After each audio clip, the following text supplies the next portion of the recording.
Farhana recent ಆಗಿ ನಾನ್ ನೋಡಿದ one of the great movie, Tamil movie, ಕನ್ನಡದಲ್ಲೂ ಡಬ್ ಆಗಿದೆ. ಮೂವಿ ಸ್ಟಾರ್ಟಿಂಗ್ ನಲ್ಲಿ ಒಬ್ಬ ಹೆಣ್ಣು ಮಗಳು ಅವರ ಬಾಯ್ ಫ್ರೆಂಡ್ ಜೊತೆ ಸಮಯವನ್ನ ಸ್ಪೆಂಡ್ ಮಾಡ್ತಿದ್ದಾಳೆ ಒಂದು ರೆಸಾರ್ಟ್ ನಲ್ಲಿ. ನಂತರ ಹುಡುಗಿ ಸ್ನಾನಕ್ಕೆ ಹೋಗ್ತಾರೆ. ಸ್ನಾನಕ್ಕೆ ಹೋಗಿ ವಾಪಸ್ ಬಂದ ನಂತರ ಗೊತ್ತಾಗತ್ತೆ ಅವರ ಬಾಯ್ ಫ್ರೆಂಡ್ ಜೊತೆಗೆ ಇನ್ನು 3-4 ಜನ ರೂಮ್ ನಲ್ಲಿ ಸೇರ್ಕೊಂಡಿದ್ದಾರೆ ಅಂತ. ಸೊ ಜೋರಾಗಿ ದೇವ್ ಅಂತ ಅವರ ಬಾಯ್ ಫ್ರೆಂಡ್ ಹೆಸರನ್ನ ಕೂಗ್ತಾರೆ. ಅಲ್ಲಿಗೆ ಆ ಸೀನ್ ಎಂಡ್ ಆಗತ್ತೆ. ಈ ಹುಡುಗಿ ಯಾರು ಏನು ಎತ್ತ, ಈ ಕತೆಗೂ ಈ ಹುಡುಗಿಗೂ ಏನ್ ಸಂಬಂಧ ಅಂತ ಮೂವಿಯ ಮಧ್ಯದಲ್ಲಿ ನಮ್ಗೆ ತೋರಿಸ್ತಾರೆ. ನೆಕ್ಸ್ಟ್ ಸೀನ್ ಫರ್ಹಾನ ಮನೆಗೆ ಶಿಫ್ಟ್ ಆಗತ್ತೆ. ಫರ್ಹಾನ ಒಬ್ಬ ಎಜುಕೇಟೆಡ್ ಹೆಣ್ಣು ಮಗಳು, ಮದುವೆ ಆಗಿ 2 ಮಕ್ಕಳಿದ್ದಾರೆ. ಇನ್ನು ಅವರಪ್ಪ ಫರ್ಹಾನನ ಸಖತ್ ಸ್ಟ್ರಿಕ್ಟ್ ಆಗಿ ಬೆಳೆಸಿರ್ತಾರೆ. ಹೆಣ್ಣು ಮಕ್ಕಳು ಕೆಲ್ಸಕ್ಕೆ ಹೋಗಿ ಕಷ್ಟ ಎಲ್ಲ ಪಡಬಾರ್ದು ಅಂತ ಅವರ ಮನೋಭಾವ. ಜೊತೆಗೆ ಲೈಫ್ ನಲ್ಲಿ ಎಷ್ಟೇ ಕಷ್ಟ ಬಂದ್ರು ಸಾಲ ಮಾಡಬಾರ್ದು ಅಂತ ಅವರು ರೂಲ್ ಮಾಡ್ಕೊಂಡಿದ್ದಾರೆ. ಇನ್ನು ಫರ್ಹಾನ ಅವರ ಗಂಡ ಮತ್ತೆ ಅವರ ಅಪ್ಪ ಒಂದು ಚಪ್ಪಲಿ ಅಂಗಡಿಯನ್ನ ಇಟ್ಕೊಂಡಿದ್ದಾರೆ. ಈ ನಡುವೆ ಆನ್ಲೈನ್ ವ್ಯಾಪಾರ ಹೆಚ್ಚಾಗಿ ಚಪ್ಪಲಿ ಅಂಗಡಿಲಿ ಸೇಲ್ಗಳು ಕಡಿಮೆ ಆಗ್ತದೆ. ಈ ಕಾರಣದಿಂದ ಮಗಳಿಗೆ ಸ್ಕೂಲ್ ಫೀಸ್ ಕಟ್ಟೋಕು ಇವ್ರ ಹತ್ರ ದುಡ್ಡಿರೋದಿಲ್ಲ. ಇನ್ನು ಇವ್ರ ಹತ್ರ ಬರ್ತಿದ್ದವರು ಬಹಳ ಹಳೆಯ ಕಸ್ಟಮರ್ಸ್ ಅಷ್ಟೇ. ಅದರಲ್ಲಿ ಒಬ್ಬ ಪ್ರಾಮಿನೆಂಟ್ ಕಸ್ಟಮರ್ ಅಂದ್ರೆ ಆ ಏರಿಯಾದ ಇನ್ಸ್ಪೆಕ್ಟರ್ ಅವ್ರ ಬೂಟ್ಗಳನ್ನ ತಗೊಳಕ್ಕೆ ಇದೇ ಚಪ್ಪಲಿ ಅಂಗಡಿಗೆ ಯಾವಾಗ್ಲೂ ಬರ್ತಿರ್ತಾರೆ. ಇನ್ನು ಫರ್ಹಾನ್ ಹತ್ರ ಒಂದು ಮೊಬೈಲ್ ಫೋನ್ ಕೂಡ ಇರೋದಿಲ್ಲ. ಒಂದು ಸಲ ಫರ್ಹಾನಾಳ ಫ್ರೆಂಡ್ ಕಾಲ್ ಮಾಡ್ತಾರೆ ಫರ್ಹಾನಾಳ ಮನೆಯಲ್ಲಿರುವ ಲ್ಯಾಂಡ್ ಲೈನ್ಗೆ, ನಂದು ಮದುವೆ ಆಗ್ತಿದೆ, ಪ್ಲೀಸ್ ಗಂಡ ಮಕ್ಳ ಜೊತೆ ಬಂದ್ಬಿಡು ಅಂತ.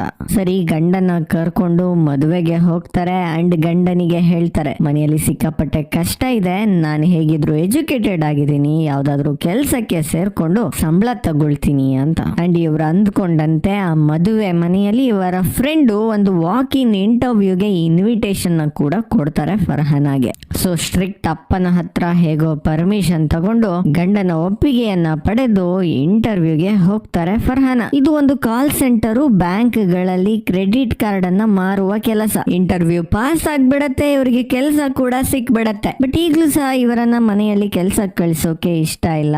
ಗಂಡನ್ನ ಬಿಟ್ಟು ಬೇರೆ ಯಾರಿಗೂ ಒಪ್ಪಿಗೆ ಇಲ್ಲ. IT ಕಂಪನಿಗಳ ಬಗ್ಗೆ ಏನೇನೋ ನ್ಯೂಸ್ ಬರ್ತಿದೆ, ಆದ ಕಾರಣ ನಮ್ಗೆ ಭಯ ಇದೆ. ಅದಲ್ಲದೆ ಮಕ್ಕಳನ್ನೆಲ್ಲ ನೋಡ್ಕೊಳ್ಬೇಕು. ಈ ಕಾರಣದಿಂದ ಕೆಲ್ಸಕ್ಕೆ ಹೋಗೋದ್ ಸರಿ ಇಲ್ಲ ಅಂತ ಎಲ್ರು ಹೇಳ್ತಿದ್ದಾರೆ. ಆದ್ರೆ ಫರ್ಹಾನಾಳ ಗಂಡ ಹೇಳ್ತಾರೆ, ನಾನು ನೋಡ್ಕೊಳ್ತೀನಿ ಮಕ್ಕಳನ್ನ, ಆಕೆ ಕೆಲ್ಸಕ್ಕೆ ಹೋಗ್ಲಿ ಅಂತ. ಸೊ ಬೇಸಿಕಲಿ ಸಪೋರ್ಟಿವ್ ಗಂಡ. ಕೆಲಸಕ್ಕೆ ಹೋಗುವ ದಿನ ಬಂದೇ ಬಿಡುತ್ತೆ. ಗಂಡ ಪ್ರೀತಿಯಿಂದ ಒಂದು ಜೊತೆ ಹೊಸ ಚಪ್ಪಲಿಯನ್ನ ಹೆಂಡತಿಗೆ ಗಿಫ್ಟ್ ಕೊಟ್ಟು ಅದೇ ಚಪ್ಪಲಿನಲ್ಲಿ ಹೋಗು ಅಂತ ಹೇಳ್ತಾರೆ. ಇನ್ನು ಫರ್ಹಾನ ಕೂಡ ಅದೇ ಖುಷಿಯಲ್ಲಿ ಕೆಲ್ಸಕ್ಕೆ ಹೋಗ್ತಾರೆ. ಸ್ಟಾರ್ಟಿಂಗ್ 1 ವೀಕ್ ಇವರಿಗೆ ಟ್ರೈನಿಂಗ್ ಇರುತ್ತೆ, ಹೇಗೆ ಮಾತಾಡಬೇಕು ಕಾಲ್ ಸೆಂಟರ್ ನಲ್ಲಿ ಅಂತ. ಇವರ ಕೆಲಸ ಏನು, ಬೇಸಿಕಲಿ ಬ್ಯಾಂಕ್ ಕಸ್ಟಮರ್ ಗಳ ಲಿಸ್ಟ್ ಕೊಡುತ್ತೆ. ಅವರಿಗೆಲ್ಲ ಕಾಲ್ ಮಾಡಿ, ನಿಮ್ಮ ಕ್ರೆಡಿಟ್ ಹಿಸ್ಟರಿ ಚೆನ್ನಾಗಿದೆ, ನಿಮ್ಗೋಸ್ಕರ ಒಂದು ಕ್ರೆಡಿಟ್ ಕಾರ್ಡ್ ಆಫರ್ ಇದೆ, ನಿಮ್ಮ ಪ್ಯಾನ್ ನಂಬರ್ ಕೊಡಿ, ನಾವು ಕ್ರೆಡಿಟ್ ಕಾರ್ಡ್ ಕೊಟ್ಟು ಕಳಿಸ್ತೀವಿ ಅಂತ ಹೇಳೋದಷ್ಟೇ. ಸೊ ಯಾರು ಜಾಸ್ತಿ ಟಾರ್ಗೆಟ್ ಅನ್ನ ರೀಚ್ ಆಗ್ತಾರೆ ಅವರಿಗೆ ಇನ್ಸೆಂಟಿವ್ ಕೊಡ್ತಾರೆ. ಫರ್ಹಾನ ಕೆಲಸವನ್ನ ಶುರು ಮಾಡ್ತಾರೆ. ಕ್ರೆಡಿಟ್ ಕಾರ್ಡ್ ಟಾರ್ಗೆಟ್ ಗಳನ್ನ ಕೂಡ ರೀಚ್ ಆಗ್ತಾರೆ. ಇದೇ ಆಫೀಸ್ ನಲ್ಲಿ ಇವರಿಗೆ ನಿತ್ಯ ಅನ್ನುವ ಒಬ್ಬ ಹುಡುಗಿಯ ಪರಿಚಯ ಕೂಡ ಆಗತ್ತೆ. ಹೀಗೆ ಸ್ವಲ್ಪ ದಿನಗಳು ಮುಂದೆ ಹೋಗ್ತವೆ. ಕೆಲಸ ಮನೆ ಎಲ್ಲವನ್ನ ನಿಭಾಯಿಸ್ಕೊಂಡು ಹೋಗ್ತಿದ್ದಾರೆ ಫರ್ಹಾನ. ಒಂದು ದಿನ ನಿತ್ಯ ಈ ಡಿಪಾರ್ಟ್ಮೆಂಟ್ ಇಂದ ಇನ್ನೊಂದು ಡಿಪಾರ್ಟ್ಮೆಂಟ್ ಗೆ ಹೋಗ್ತಿದೀನಿ ಅಂತ ಹೇಳ್ಬಿಟ್ಟು ಹೋಗ್ತಾರೆ ಫರ್ಹಾನಾಗೆ. ಬಿಕಾಸ್ ಬೇರೆ ಡಿಪಾರ್ಟ್ಮೆಂಟ್ ನಲ್ಲಿ ಒಳ್ಳೆ ದುಡ್ಡು ಬರುತ್ತೆ ಅಂತ. ದುಡ್ಡು ಇನ್ ದ ಸೆನ್ಸ್ ಇನ್ಸೆಂಟಿವ್ ಜಾಸ್ತಿ ಇದೆ ಅಂತ. ಸೊ ಫರ್ಹಾನಾಗೆ ಅರ್ಥ ಆಗತ್ತೆ ಕ್ರೆಡಿಟ್ ಕಾರ್ಡ್ ಗಿಂತ ಇನ್ನೂ ಜಾಸ್ತಿ ದುಡ್ಡು ಬರುವ ಬೇರೊಂದು ಬ್ರಾಂಚ್ ಇದೆ ಇಲ್ಲಿ ಅಂತ. ಈ ನಡುವೆ ಇನ್ನೊಂದಷ್ಟು ದಿನಗಳು ಕಳೀತವೆ. ಫರ್ಹಾನ ಸಿಕ್ಕಾಪಟ್ಟೆ ಚೆನ್ನಾಗಿ ಕೆಲಸ ಮಾಡ್ತಾರೆ. ಟಾರ್ಗೆಟ್ ನೆಲ್ಲ ರೀಚ್ ಆಗ್ತವ್ರೆ. ಸಂಬಳನೂ ಬರ್ತಿದೆ. ಬಟ್ ಬರ್ತಿರೋ ಸಂಬಳ ಎಲ್ಲ ಖರ್ಚಾಗ್ತಿದೆ. ಮಕ್ಕಳ ಫೀಸು, ಆಟ ಸಾಮಾನು, ದಿನಸಿ ಅಂತ ₹1 ಕೂಡ ದುಡ್ಡು ಉಳಿತಿಲ್ಲ. ಸೊ ಫರ್ಹಾನ ನಿತ್ಯಾಗೆ ಹೇಳ್ತಾರೆ, ನಿನ್ ಡಿಪಾರ್ಟ್ಮೆಂಟ್ ಗೆ ನನ್ನನ್ನು ಸೇರಿಸ್ಕೋ, ಅಲ್ಲಿ ದುಡ್ಡು ಜಾಸ್ತಿ ಇದೆಯಲ್ಲ, ನಾನು ಅಲ್ಲಿಗೆ ಬರ್ತೀನಿ ಅಂತ. ನಿತ್ಯ ಹೇಳ್ತಾರೆ, ನೋ ನೋ ನೋ, ಅದು ನಿನಗೆ ಸೆಟ್ ಆಗೋದಿಲ್ಲ, ನೀನು ಬಹಳ ಟ್ರೆಡಿಷನಲ್ ಹುಡುಗಿ, ನೀನು ನಮ್ ಡಿಪಾರ್ಟ್ಮೆಂಟ್ ಗೆ ಬರೋದು ಬೇಡ ಅಂತ. ಆದ್ರೂ ಫರ್ಹಾನ ನಿತ್ಯಾಗೆ ಹಿಂಸೆ ಮಾಡ್ತಿರ್ತಾರೆ. ನಿತ್ಯ ಸಾರ ಸಗಟು ತಿರಸ್ಕಾರ ಮಾಡ್ತಾರೆ, ನೀನ್ ಬರೋದು ಬೇಕಾಗಿಲ್ಲ ಅಲ್ಲಿ ಅಂತ. ಈ ನಡುವೆ ಒಂದು ದಿನ ಇದ್ದಕ್ಕಿದ್ದಂತೆ ಫರ್ಹಾನಾಳ ಪುಟ್ಟ ಮಗುಗೆ ಉಸಿರಾಟದ ತೊಂದರೆ ಕಾಣುತ್ತೆ.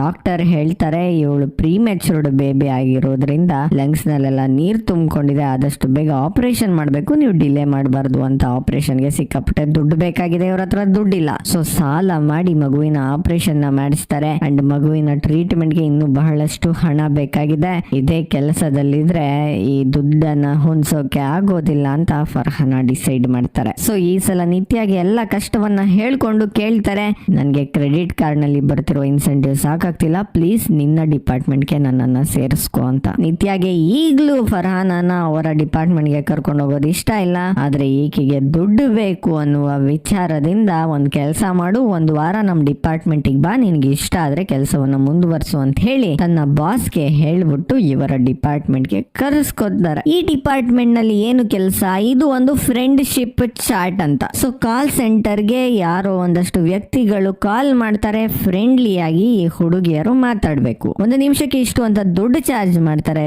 ಹೆಚ್ಚು ಹೊತ್ತು ಯಾರು ಮಾತಾಡ್ತಾರೋ ಅವ್ರಿಗೆ ಇನ್ಸೆಂಟಿವ್ ಸಿಕ್ಕಾಪಟ್ಟೆ ಸಿಗತ್ತೆ. ಬಟ್ ಫ್ರೆಂಡ್ಲಿ ಆಗಿ ಮಾತಾಡ್ರಪ್ಪ ಅಂದ್ರೆ ಈ ಹುಡುಗರೆಲ್ಲ ತರಲೆಯಾಗಿ ಮಾತಾಡೋದು, ಕೆಟ್ಟದಾಗಿ ಏನೇನೋ ಮಾತಾಡೋದು. ನೀನ್ ಬಟ್ಟೆ ಸೈಜ್ ಎಷ್ಟು, ನೀನ್ ಬಟ್ಟೆ ಯಾವ ಕಲರ್ ಹಾಕೊಂಡಿದ್ಯಾ, ಏನೇನೋ ವಿಚಿತ್ರವಾಗಿ ಪ್ರಶ್ನೆಗಳನ್ನ ಕೇಳೋದು. ಇದೇ ಕಾರಣಕ್ಕೋಸ್ಕರ ನಿತ್ಯ ಹೇಳ್ತಿದ್ದಾರೆ ಫರ್ಹಾನಾಗೆ ನಿನ್ಗಿದೆಲ್ಲ ಸೆಟ್ ಆಗೋದಿಲ್ಲ ಅಂತ. ಬಟ್ ಫರ್ಹಾನ್ ಅದು ಕಷ್ಟವನ್ನ ಅರ್ಥ ಮಾಡ್ಕೊಂಡು ಒಂದ್ ವಾರ ಟ್ರಯಲ್ಗೆ ಅಂತ ಕರ್ಕೊಂಡೋಗಿದ್ದಾರೆ. ಫರ್ಹಾನ ಈ ಮಾತುಗಳನ್ನೆಲ್ಲ ಕೇಳಿಸ್ಕೊಳ್ತಾರೆ, ಅವ್ರಿಗೆ ವಿಪರೀತ ಅಸಹ್ಯ ಹುಟ್ಟು ಬಿಡುತ್ತೆ. ಆ ಹುಡುಗರ ಮಾತುಗಳನ್ನೆಲ್ಲ ಕೇಳಿ ಇವ್ರಿಗೆ ವಾಮಿಟ್ ಬರುವ ಸೆನ್ಸೇಷನ್ ಆಗ್ತಿದೆ, ವಾಮಿಟ್ ಕೂಡ ಬಂದ್ಬಿಡುತ್ತೆ. ಕೆಲಸವನ್ನೇ ಬಿಟ್ಬಿಡ್ಬೇಕು ಅನ್ನುವ ಮನಸ್ಥಿತಿ ಇವ್ರಿಗೆ ಬಂದ್ಬಿಡತ್ತೆ. ಮನೆಯಲ್ಲಿ ತನ್ನ ಗಂಡನ್ಗೆ ಹೇಳ್ತಾರೆ, ನನಗೆ ಕೆಲ್ಸಕ್ಕೆ ಹೋಗೋದೇ ಯಾಕೋ ಇಷ್ಟ ಆಗ್ತಿಲ್ಲ ಅಂತ. ಏನ್ ತೊಂದ್ರೆ ಅಂತ ಗಂಡ ಕೇಳ್ತಾರೆ. ನಾನು ಬ್ಯಾಂಕ್ ಕಾಲ್ ಸೆಂಟರ್ ನಲ್ಲಿ ಅಲ್ವಾ ಇರೋದು, ನಾನು ಕಾಲ್ ಮಾಡಿದವರೆಲ್ಲ ಕೆಲವರು ತುಚ್ಛವಾಗಿ ಮಾತಾಡ್ತಾರೆ, ನೆಟ್ಟಿಗೆ ರೆಸ್ಪಾಂಡ್ ಮಾಡಲ್ಲ ಅಂತ ಹೇಳ್ತಾರೆ. ಗಂಡ ಹೇಳ್ತಾರೆ, ಸೇಲ್ಸ್ ಫೀಲ್ಡ್ ಹೀಗೆ, ನಾನ್ ಕೂಡ ಚಪ್ಲಿಯನ್ನ ಮಾರುವಾಗ ಹಿಂಗೆ ಜನಗಳು ಮಾಡೋದು, ನಮ್ಮ ಮನಸ್ಸು ಶುದ್ಧವಾಗಿದ್ರೆ ಸಾಕು,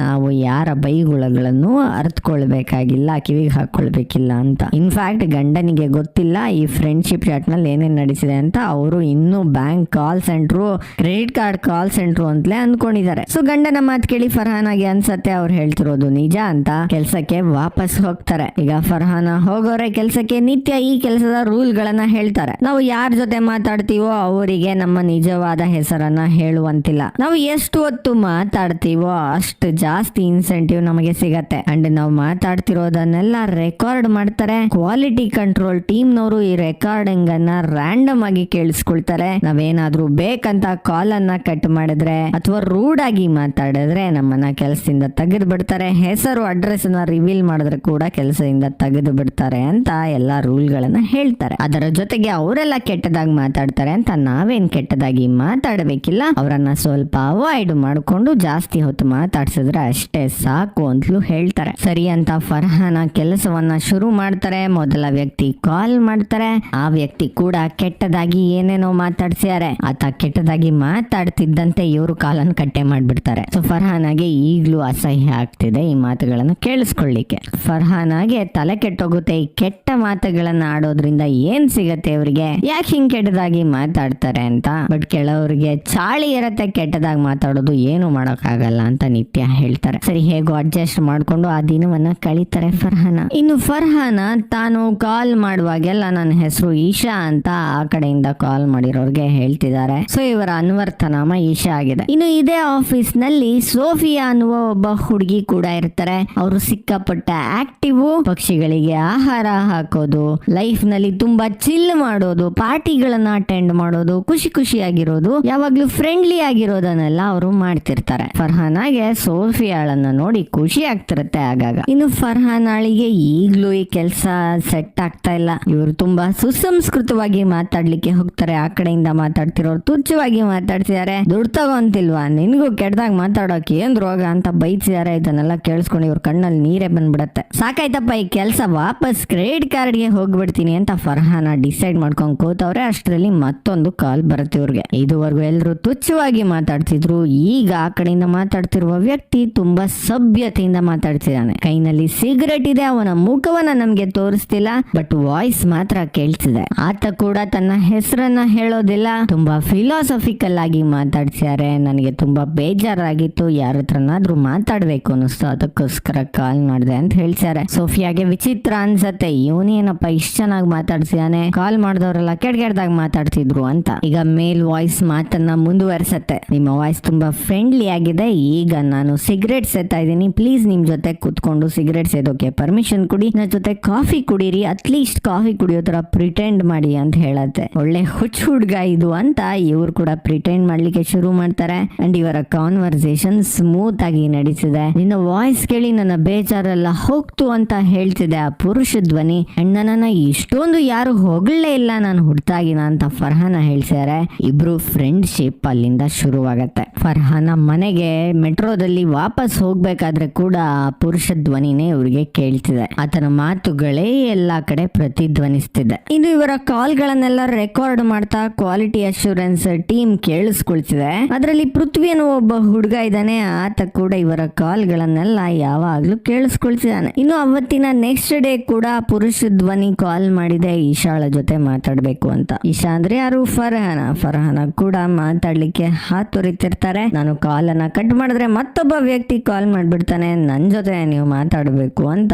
ಎಷ್ಟ್ ಹೊತ್ತಾದ್ರೂ ಈಕೆಯೊಟ್ಟಿಗೆನೆ ಮಾತಾಡ್ತಿದ್ದಾನೆ ಆ ಪುರುಷ ಧ್ವನಿ. ಸೊ ಆತ ಲಾಂಗ್ ಕಾಲ್ ಗಳನ್ನ ಮಾಡ್ತಿರೋದ್ರಿಂದ ಫರ್ಹಾನ್ ರೇಟಿಂಗ್ ಸಿಕ್ಕಾಪಟ್ಟೆ ಮೇಲ್ ಹೋಗುತ್ತೆ, ಸಿಕ್ಕಾಪಟ್ಟೆ ಇನ್ಸೆಂಟಿವ್ ಕೂಡ ಸಿಗ್ತಿದೆ. ಅಲ್ಲಿಗೆ 1 ವಾರ ಆಯ್ತು, ಇವರ ಟ್ರಯಲ್ ಮುಗೀತು, ಕೆಲ್ಸಕ್ಕೆ ಬರೋದ ಬೇಡವಾ ಅಂತ ಡಿಸೈಡ್ ಮಾಡ್ಬೇಕು. ಫರ್ಹಾನ ಡಿಸೈಡ್ ಮಾಡ್ತಾರೆ, ಇವನೊಬ್ಬನೇ ಒಳ್ಳೆಯವನು, ಬೇರೆ ಯಾರಾದ್ರೂ ನನಗೆ ಸಿಕ್ಕಿದ್ರೆ ಈ ಮಾತಾಡೋಕ್ ಆಗೋದಿಲ್ಲ ಅವ್ರಗಳ ಕೈಲಿ. ಸೊ ಕ್ರೆಡಿಟ್ ಕಾರ್ಡ್ ಡಿಪಾರ್ಟ್ಮೆಂಟ್ಗೆ ವಾಪಸ್ ಹೋಗ್ಬೋಣ ಅಂತ ಅಂದ್ಕೊಳ್ತಾರೆ. ಅವತ್ತಿನ ಬೆಳಗ್ಗೆ ಈ ಪುರುಷ ಧ್ವನಿ ಕಾಲ್ ಮಾಡಿ ಈಶಾಗೆ ಕೇಳ್ತಿದೆ, ಬಟ್ ಈಶಾ ಅಲ್ಲಿಲ್ಲ. ಈ ಕಡೆ ಈಶಾ ಕ್ರೆಡಿಟ್ ಕಾರ್ಡ್ ಡಿಪಾರ್ಟ್ಮೆಂಟ್ಗೆ ಹೋಗ್ಬೇಕಾಗಿ ಬಂದಿದೆ. ಹೋಗೋದು ಬೇಡವೋ ಅಂತ ದ್ವಂದ್ವದಲ್ಲಿದ್ದಾರೆ. ಯಾಕಂದ್ರೆ ಈ ಪುರುಷ ಧ್ವನಿಯೊಟ್ಟಿಗೆ ಇವರ ಫ್ರೆಂಡ್ಶಿಪ್ ಜಾಸ್ತಿ ಆಗಿದೆ, ಇವರಿಗೂ ಕ್ರಶ್ ಆಗ್ತಿದೆ ಅಂಡ್ ಇನ್ಸೆಂಟಿವ್ ಕೂಡ ಜಾಸ್ತಿ ಇದೆ. ಹೇಗೆ ಇದನ್ನ ಬಿಟ್ಟು ಅಲ್ಲಿ ಹೋಗೋದು ಅಂತ ಡಿಸೈಡ್ ಮಾಡ್ತಾ ಮನಸ್ಸನ್ನ ಪರಿವರ್ತನೆ ಮಾಡ್ಕೊಂಡು ಮತ್ತೆ ಫ್ರೆಂಡ್ಶಿಪ್ ಚಾಟ್ ಡಿಪಾರ್ಟ್ಮೆಂಟ್ ಗೆನೆ ಬಂದ್ಬಿಡ್ತಾರೆ ಅಂಡ್ ಆ ಪುರುಷ ಧ್ವನಿಯ ಕಾಲ್ ಅನ್ನ ರಿಸೀವ್ ಮಾಡ್ತಾರೆ. ಏನ್ರಿ ನೀವ್ ಯಾರು ಅಂತ ಗೊತ್ತಿಲ್ಲ, ನಿಮ್ಮ ಮುಖನೂ ಗೊತ್ತಿಲ್ಲ, ಬರೀ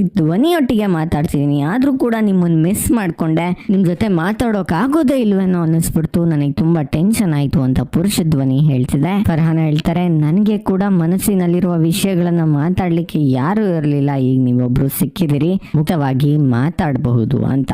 ಸೊ ಇಬ್ಬರ ಫ್ರೆಂಡ್ಶಿಪ್ ಇನ್ನು ಗಾಢವಾಗಿ ಬೆಳೀತಿದೆ. ಈ ನಡುವೆ ಇವರ ಮನೆಯಲ್ಲಿ ಇವರ ಅಪ್ಪನಿಗೆ ಈಕೆ ಕೆಲ್ಸಕ್ಕೆ ಹೋಗೋದು ಈಗ್ಲೂ ಇಷ್ಟ ಇಲ್ಲ. ಈ ನಡುವೆ ಆ ಪುರುಷ ಧ್ವನಿ ಒಂದಿನ ಕಾಲ್ ಮಾಡ್ಬಿಟ್ಟು ನಿನ್ಗೆ ಏನಾದ್ರೂ ಗಿಫ್ಟ್ ಕೊಡ್ಬೇಕು ಅನ್ನಿಸ್ತಿದೆ ಈಶಾ ಅಂತ ಹೇಳತ್ತೆ. ಫರ್ಹಾನ ಹೇಳ್ತಾರೆ, ನೋ ನನ್ಗೇನು ಗಿಫ್ಟ್ ಬೇಡ, ನೀವು ಬಡವರಿಗೆ ದಾನ ಕೊಡಿ, ಅದೇ ದೊಡ್ಡ ಗಿಫ್ಟ್ ನನಗೆ ಅಂತ. ಅಂಡ್ ಈ ದಾನವನ್ನ ಎಲ್ಲಿ ಕೊಡ್ಬೇಕು ಅಂತಲೂ ಹೇಳ್ತಾರೆ. ನಾನು ಪ್ರತಿದಿನ ಮೆಟ್ರೋ ಸ್ಟೇಷನ್ ಅಲ್ಲಿ ಓಡಾಡ್ತೀನಿ, ಆ ಸ್ಟೇಷನ್ ಹೊರಗಡೆ ಎಷ್ಟೋ ಜನ ಬಡವರು ಭಿಕ್ಷೆಗೋಸ್ಕರ ಕೂತಿರ್ತಾರೆ, ಅವರಿಗೆ ದಾನ ಮಾಡಿ ಅಂತ ಹೇಳ್ತಾರೆ. ಸರಿ ಅಂತ ವ್ಯಕ್ತಿ ಒಪ್ಕೊಳ್ತಾರೆ. ಅಂಡ್ ಆ ಭಿಕ್ಷುಕರ ಬಳಿ ಒಂದು ಗಿಫ್ಟ್ ಅನ್ನ ಕೂಡ ಇಟ್ಟು ಹೋಗ್ತದೆ ಆ ಪುರುಷ ಧ್ವನಿ. ಇಲ್ಲಿ ನಿಮ್ಗೆಲ್ಲ ಭಿಕ್ಷೆ ಹಾಕೋಕೆ ಈಶಾ ಅನ್ನೋರು ಬರ್ತಾರೆ, ಅವರಿಗೆ ಕೊಟ್ಟುಬಿಡಿ ಈ ಗಿಫ್ಟ್ ಅನ್ನ ಅಂತ ಹೇಳ್ಬಿಟ್ಟು ಹೋಗಿದೆ. ಈಶಾ ಗಿಫ್ಟ್ ಅನ್ನ ರಿಸೀವ್ ಮಾಡ್ಕೊಳ್ತಾರೆ. ಅದನ್ನ ಓಪನ್ ಮಾಡಿದ್ರೆ ಗೊತ್ತಾಗತ್ತೆ ಅದು ಒಂದು ಮ್ಯೂಸಿಕಲ್ ಇನ್ಸ್ಟ್ರೂಮೆಂಟ್ ಅಂತ. ಈ ಗಿಫ್ಟ್ ಕೊಟ್ಟಾದ್ಮೇಲೆ ಒಂದ್ 3-4 ದಿನ ಆತ ಫೋನೇ ಮಾಡೋದಿಲ್ಲ. ಸೋಫಿಯಾಗೆ ಸಿಕ್ಕಾಪಟ್ಟೆ ಟೆನ್ಷನ್ ಆಗುತ್ತೆ. ಏನಾಯ್ತಪ್ಪ, ಅವನು ಮನಸ್ಸಿಗೆ ಬಹಳ ಬೇಜಾರಾಗಿತ್ತು, ನೋವಿತ್ತು ಅಂತಿದ್ದ, ಏನಾದ್ರೂ ಸತ್ಕಿತ್ತೋದ್ನ ಅಂತ ಬೇಜಾರಾಗ್ಬಿಟ್ಟಿದೆ. ಜೊತೆಗೆ ಈ ವಿಚಾರವನ್ನೆಲ್ಲ ಕೇಳಲಿಲ್ಲ ಅಂತ ಗಿಲ್ಟ್ ಕಾಡ್ತಿದೆ. ಯಾವ್ದಕ್ಕೂ ನನ್ನ ಹತ್ರ ಒಂದು ಮೊಬೈಲ್ ಫೋನ್ ಇದ್ರೆ ಅವರನ್ನೆಲ್ಲ ಕಾಂಟ್ಯಾಕ್ಟ್ ಮಾಡ್ಲಿಕ್ಕೆ ಅನುಕೂಲ ಆಗತ್ತೆ ಅಂತ ಸೋಫಿಯಾನ ಕರ್ಕೊಂಡೋಗಿ ಒಂದು ಮೊಬೈಲ್ ಅನ್ನ ತಗೊಳ್ತಾರೆ ಅಂಡ್ ಅವರಿಗೆ ಆಧಾರ್ ಕಾರ್ಡ್ ಅನ್ನ ಕೊಟ್ಟು ಒಂದು ಸಿಮ್ ನ ತಂದ್ಕೊಡು ಅಂತಲೂ ಹೇಳ್ತಾರೆ. ಅಂಡ್ ಸೋಫಿಯಾ ಮೊಬೈಲ್ ಮತ್ತೆ ಸಿಮ್ ಅನ್ನ ಈಕೆಗೆ ಕೊಡಿಸ್ತಾಳೆ. ಈಗ ಪೇಪರ್ ನಲ್ಲಿ ಕೂಡ ಒಂದು ನ್ಯೂಸ್ ಬಂದಿದೆ, ಯಾರೋ ಒಬ್ಬ ಮ್ಯೂಸಿಷಿಯನ್ ಲವರ್ ಜೊತೆ ಮಾತಾಡಿದ ನಂತರ ಆತ್ಮಹತ್ಯೆ ಮಾಡ್ಕೊಂಡ್ಬಿಡವನೆ ಅಂತ. ಫರ್ಹಾನಾಗೆ ಇನ್ನೂ ಭಯ ಆಗತ್ತೆ. ತನ್ನ ಫ್ರೆಂಡ್ ನಿತ್ಯಾಗೆ ಹೇಳ್ತಾರೆ, ನಮ್ಗೆ ತಿಲಕ್ ಅಂತ ಒಬ್ಬ ಇನ್ಸ್ಪೆಕ್ಟರ್ ಗೊತ್ತು, ಅವರ ಮುಖಾಂತರ ಈ ಆತ್ಮಹತ್ಯೆ ಮಾಡ್ಕೊಂಡಿರೋನ ಅಡ್ರೆಸ್ ಅನ್ನ ಹುಡುಕಿ ಅವನನ್ನ ನೋಡ್ಕೊಂಡು ಬರ್ತೀನಿ ಅಂತ ಹೇಳ್ತಾರೆ ಸೋಫಿಯಾನ ಹೆಸರೇ ಬರುತ್ತಲ್ಲಪ್ಪ ಫರ್ಹಾನ. ಸರಿ ಅಂತ ಹೇಳಿ ಇನ್ನೇನು ಪೊಲೀಸ್ ಹತ್ರ ಹೋಗ್ಬೇಕು ಅಷ್ಟರಲ್ಲಿ ಕಾಲ್ ಬರುತ್ತೆ ಮತ್ತೊಂದು ಈಕೆಗೆ. ಕಾಲ್ ಅನ್ನ ರಿಸೀವ್ ಮಾಡಿದಾಗ ಗೊತ್ತಾಗತ್ತೆ ಮತ್ತೆ ಪುರುಷ ಧ್ವನಿ ಆ ಕಡೆಯಿಂದ ಮಾತಾಡ್ತಿದೆ ಅಂತ. 4 ದಿನದಿಂದ ಅವರ ಮೊಬೈಲ್ ಕೆಟ್ಟೋಗಿತ್ತು, ಆ ಕಾರಣದಿಂದ ಫೋನ್ ಮಾಡ್ಲಿಕ್ಕೆ ಸಾಧ್ಯ ಆಗ್ಲಿಲ್ಲ ಅಂತ ಹೇಳತ್ತೆ ಆ ಧ್ವನಿ. ಫರ್ಹಾನ ಹೇಳ್ತಾರೆ, ನಿಮ್ಮ ಜೊತೆ ಮಾತಾಡ್ದಲೆ ನನ್ಗೆ ಇರೋಕ್ ಆಗ್ಲಿಲ್ಲ, ಎಲ್ಲೋದ್ರೂ ನಿಮ್ಮ ಧ್ವನಿನೇ ಕೇಳಿಸ್ತಿತ್ತು, ಬರೀ ನಿಮ್ಮ ಧ್ವನಿಯನ್ನೇ ಕೇಳಿಸ್ಕೊಂಡು ನನ್ಗೆ ಇರೋಕ್ ಆಗೋದಿಲ್ಲ, ಒಂದ್ಸಲ ನಿಮ್ಮನ್ನ ನಾನು ನೋಡ್ಬೇಕು, ನಿಮ್ಮನ್ನ ನೋಡಿ ನಿಮ್ಮ ಧ್ವನಿಯನ್ನ ಪರಿಚಯ ಇಟ್ಕೊಳ್ಬೇಕು, ಯಾವಾಗಾದ್ರೂ ಮೀಟ್ ಮಾಡೋಣ ಬನ್ನಿ ಅಂತ ಕರೀತಾರೆ. ಇದನ್ನೆಲ್ಲ ಕ್ವಾಲಿಟಿ ಅಶ್ಯೂರೆನ್ಸ್ ಟೀಮ್ ಕೇಳಿಸ್ಕೊಳ್ತಿದೆ. ಪೃಥ್ವಿ ಡಿಸೈಡ್ ಮಾಡ್ತಾನೆ, ಯಾವುದೇ ಕಸ್ಟಮರ್ ಅನ್ನ ಹಿಂಗೆ ಮೀಟ್ ಮಾಡೋಕೆಲ್ಲ ಕರೆಯೋಂಗಿಲ್ಲ, ಪರ್ಸನಲ್ ಐಡೆಂಟಿಟಿಯನ್ನ ರಿವೀಲ್ ಮಾಡೋಂಗಿಲ್ಲ, ಅವರನ್ನ ಕೆಲಸದಿಂದ ತೆಗಿಬೇಕಾಗತ್ತೆ. ಸೊ ಪೃಥ್ವಿ ಈ ವಿಚಾರವನ್ನ ಸೀನಿಯರ್ಗೆ ಇನ್ಫಾರ್ಮ್ ಮಾಡ್ಬೇಕಾಗಿದೆ. ಬಟ್ ಫರ್ಹಾನ ತುಂಬಾ ಒಳ್ಳೆ ಹುಡುಗಿ, ಅವಳ ಕೆಲಸ ಹೋಗೋದು ಬೇಡ ಅಂತ ಪೃಥ್ವಿ ಸೀನಿಯರ್ಗೆ ಹೇಳೋದೇ ಇಲ್ಲ ಈ ವಿಚಾರವನ್ನ. ಸರಿ, ಈಗ ಪುರುಷ ಧ್ವನಿ ಉತ್ತರ ಕೊಡುತ್ತೆ, ಸರಿ ನನಗೂ ನಿನ್ನನ್ನ ಮೀಟ್ ಮಾಡೋಕೆ ಇಷ್ಟ ಆಗ್ತಿದೆ, ಈಗ ನಾಳೆನೆ ಮೀಟ್ ಮಾಡೋಣ ಮೆಟ್ರೋ ಸ್ಟೇಷನ್ ಹತ್ರ ಅಂತ. ಬಟ್ ನಾಳೆ ಹಬ್ಬ ಇದೆ, ಹಬ್ಬ ಇರೋದ್ರಿಂದ ಮನೆಯಿಂದ ಹೊರಗಡೆ ಬರೋಕ್ ಸಾಧ್ಯ ಇಲ್ಲ ಅಂತ ಈಕೆ ಹೇಳ್ತಾರೆ. ಇಲ್ಲ ನಾಳೆ ಹಬ್ಬದ ದಿನನೇ ನಾವು ಸೆಲೆಬ್ರೇಟ್ ಮಾಡೋಣ, ಮೀಟ್ ಮಾಡ್ಬಿಟ್ಟು ನನ್ಗೋಸ್ಕರ ಏನಾದ್ರೂ ಅಡಿಗೆ ಮಾಡ್ಕೊಂಡು ಬಾ, ನಾನು ತಿಂದು ಖುಷಿ ಪಡ್ತೀನಿ ಅಂತ ಪುರುಷ ಧ್ವನಿ ಹೇಳತ್ತೆ. ಈಗ ಫರ್ಹಾನ್ ಹಬ್ಬದ ದಿನ ಅವರನ್ನ ಹೇಗೆ ಮೀಟ್ ಮಾಡೋದು ಅಂತ ಥಿಂಕ್ ಮಾಡ್ತಾರೆ. ಹಬ್ಬ ಬರುತ್ತೆ, ಎಷ್ಟೊಂದ್ ಜನ ಗೆಸ್ಟ್ ಗಳು ಬಂದಿದ್ದಾರೆ, ಅವರಿಗೆಲ್ಲ ಊಟವನ್ನ ಹಾಕಿ ಸಂಜೆ ಹೊರಗಡೆ ಹೋಗೋದು ಅಂತ ಮನೆಯವರೆಲ್ಲ ಪ್ಲಾನ್ ಮಾಡ್ತಾರೆ. ಬಟ್ ಫರ್ಹಾನ್ ಹೇಳ್ತಾರೆ, ನನಗೆ ತಲೆ ನೋವ್ತಿದೆ, ಆ ಕಾರಣದಿಂದ ನಾನು ಹೊರಗಡೆ ಬೀಚ್ಗೆ ಬರೋಕಾಗೋದಿಲ್ಲ ಅಂತ. ಮನೆಯವರೆಲ್ಲ ಬೀಚ್ಗೆ ಹೋಗ್ತಾರೆ. ಅವರೆಲ್ಲ ಹೋದ ನಂತರ ಫರ್ಹಾನ ತಾವು ಮಾಡಿರುವ ಅಡುಗೆಯನ್ನ ಒಂದು ಟಿಫನ್ ಬಾಕ್ಸ್ ಗೆ ಹಾಕೊಂಡು ಮೆಟ್ರೋ ಸ್ಟೇಷನ್ ನ ಕಡೆ ಹೋಗ್ಲಿಕ್ಕೆ ಶುರು ಮಾಡ್ತಾರೆ. ಫರ್ಹಾನ ತಲೆನೋವು ಅಂತ ಹೇಳಿ ಮೆಟ್ರೋ ಸ್ಟೇಷನ್ ಹೋಗ್ತಾವಳಲ್ಲಪ್ಪ ಅಂತ ಅರ್ಧ ದಾರಿಯಲ್ಲಿ ಇವರ ಗಂಡ ನೋಡ್ಬಿಡ್ತಾರೆ. ಅಂಡ್ ಈಕೆಯನ್ನ ಫಾಲೋ ಮಾಡ್ಲಿಕ್ಕೆ ಶುರು ಮಾಡ್ತಾರೆ, ಇವಳು ಎಲ್ಲಿ ಹೋಗ್ತಿರಬಹುದು ಅಂತ. ಇನ್ನು ಪೃಥ್ವಿ ಕೂಡ ಇವರ ಕಾಲ್ ರೆಕಾರ್ಡಿಂಗ್ ಅನ್ನ ಕೇಳಿಸ್ಕೊಂಡಿದ್ದಾನೆ. ಈಕೆ ಮೆಟ್ರೋ ಸ್ಟೇಷನ್ ಗೆ ಹೋಗ್ತಿದ್ದಾಳೆ ಅಂತ ಗೊತ್ತಾಗತ್ತೆ. ಸೊ ಆತ ಕೂಡ ಅದೇ ಮೆಟ್ರೋ ಸ್ಟೇಷನ್ ಗೆ ಬರ್ತಾನೆ, ಯಾರನ್ನ ಮೀಟ್ ಆಗ್ತಾಳೆ ನೋಡೋಣ ಅಂತ. ಈಗ ಮೆಟ್ರೋ ಸ್ಟೇಷನ್ ಬಂತು. ಸ್ಟೇಷನ್ ನಲ್ಲಿ ಇಳಿದು ಒಂದು ಚೇರ್ ನ ಮೇಲೆ ಕೂತಿದ್ದಾರೆ, ಆ ಬಾಕ್ಸ್ ನ ಇಟ್ಕೊಂಡು. ಅಂಡ್ ಆ ಪುರುಷ ಧ್ವನಿ ಕೂಡ ಮತ್ತೊಂದು ಮೆಟ್ರೋ ಸ್ಟೇಷನ್ ಇಂದ ಈ ಮೆಟ್ರೋ ಸ್ಟೇಷನ್ ಗೆ ಬರ್ತಿದೆ. ಬೈ ದ ವೇ, ಈಕೆ ಚೇರ್ ಮೇಲೆ ಟಿಫನ್ ಬಾಕ್ಸ್ ಅನ್ನ ಇಟ್ಕೊಂಡು ಕೂತಿರೋದನ್ನ ಇವರ ಗಂಡ ಫಾಲೋ ಮಾಡ್ಕೊಂಡು ಬಂದಿರುವ ಗಂಡ ನೋಡ್ತಾನೆ, ಪೃಥ್ವಿ ಕೂಡ ನೋಡ್ತಾನೆ. ಸರಿ, ಈಗ ಪುರುಷ ಧ್ವನಿ ಟ್ರೈನ್ ಅನ್ನ ಇಳಿಯತ್ತೆ. ಇನ್ನು ಆತನ ಮುಖವನ್ನ ನಮ್ಗೆ ತೋರಿಸಿಲ್ಲ. ಸರಿ, ಈಗ ಟ್ರೈನ್ ಮುಂದಕ್ಕೆ ಹೋದ ಮೇಲೆ ಆ ಪುರುಷ ಧ್ವನಿ ಮತ್ತೆ ನಮ್ಮ ಫರ್ಹಾನ ಇಬ್ರು ಒಬ್ಬರನ್ನೊಬ್ಬರನ್ನು ನೋಡಿ ಮೀಟ್ ಆಗಬೇಕು.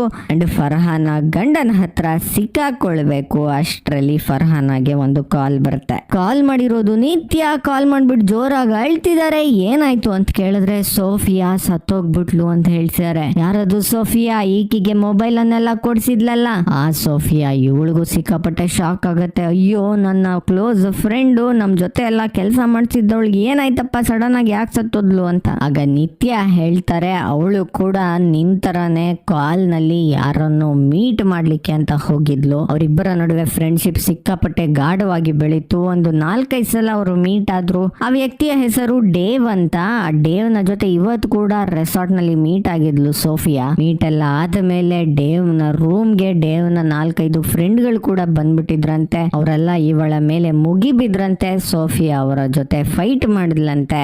ಈ ಫೈಟ್ ನಲ್ಲಿ ಆಯ ತಪ್ಪಿ ಕೆಳಗೆ ಬಿದ್ದು ಇವರ ಕತ್ತಿಗೆ ತಲೆಗೆ ಚುಚ್ಕೊಳ್ಳೋ ಪಿನ್ನು ಚುಚ್ಕೊಂಡ್ಬಿಟ್ಟು ಇವರು ಸತ್ತೋಗ್ಬಿಟ್ರಂತೆ ಅಂತ ನಿತ್ಯ ಹೇಳ್ತಾರೆ. ಇನ್ಫ್ಯಾಕ್ಟ್ ಈ ಸೀನ್ ಅನ್ನ ನಮ್ಗೆ ತೋರಿಸ್ತಾರೆ ಮೂವಿನಲ್ಲಿ. ಮೂವಿ ಸ್ಟಾರ್ಟಿಂಗ್ ನಲ್ಲಿ ಒಂದು ಸೀನ್ ನಡೀತಲ್ಲ, ಅದೇ ಸೀನು ಈಗ ರಿಪೀಟ್ ಆಗಿದೆ. ಸೊ ಫರ್ಹಾನಾಗೆ ಈಗ ಭಯ ಆಗತ್ತೆ, ನಾನ್ ಕೂಡ ಯಾರನ್ನೋ ಮೀಟ್ ಮಾಡೋಕ್ ಬಂದಿದ್ದೀನಿ, ಸೋಫಿಯಾ ಕೂಡ ಹಿಂಗೆ ಮೀಟ್ ಆಗಿ ಏನೇನೋ ಎಡವಟ್ ಆಗೋಯ್ತೇನೋ ಅಂತ ಹೆದರ್ಕೊಂಡು ಟಿಫನ್ ಬಾಕ್ಸ್ ಅನ್ನ ಚೇರ್ ಹತ್ರನೇ ಬಿಟ್ಟು ಆ ಪುರುಷ ಧ್ವನಿಯನ್ನ ಮೀಟ್ ಮಾಡ್ದಲೆ ಟ್ರೈನ್ ಹತ್ಕೊಂಡು ವಾಪಸ್ ಮನೆಗೆ ಬಂದ್ಬಿಡ್ತಾರೆ. ಮನೆಗೆ ಬಂದ್ರೆ ಮನೆ ಸುತ್ತ ಎಷ್ಟೊಂದ್ ಜನ ನಿಂತವ್ರೆ. ಮನೆ ಬಾಗಿಲಿನಲ್ಲಿ ಪೊಲೀಸ್ನವ್ರು ಇದಾರೆ. ಪೊಲೀಸ್ನವರು ಕೇಳ್ಸಿದಾರೆ, ನಿಮಗೆ ಸೋಫಿಯಾ ಗೊತ್ತಾ? ನಿಮ್ಮ ಆಧಾರ್ ಕಾರ್ಡು ಸೋಫಿಯಾ ಹತ್ರ ಸಿಕ್ತು, ಹೇಗೆ ಸಿಕ್ತು? ಅವಳು ಯಾವ್ದೋ ರೆಸಾರ್ಟ್ ಹೋಗಿದ್ಲು, ನೀವು ಯಾವತ್ತಾದ್ರೂ ರೆಸಾರ್ಟ್ ಗೆ ಹೋಗಿದ್ದೀರಾ ಅವಳ ತರಾನೇ? ನಿಮ್ಗೂ ಯಾರಾದ್ರೂ ಆ ಬಾಯ್ ಫ್ರೆಂಡ್ ಗಳು ಗೊತ್ತಾ? ಜೊತೆಗೆ ನಿಮ್ಮ ಫೋನ್ ನಂಬರ್ ಕೊಡಿ ಅಂತೆಲ್ಲ ಹೇಳ್ತಾರೆ. ಇವಳು ಫೋನ್ ನಂಬರ್ ತಗೊಂಡಿರೋ ವಿಚಾರ ಅವ್ರ ಅಪ್ಪನ್ಗೆಲ್ಲ ಗೊತ್ತೇ ಇರೋದಿಲ್ಲ. ಈಗ ಗೊತ್ತಾಗೋಯ್ತು, ನಿನ್ ಕೆಲ್ಸಕ್ಕೆ ಹೋಗಿರೋದ್ರಿಂದಾನೆ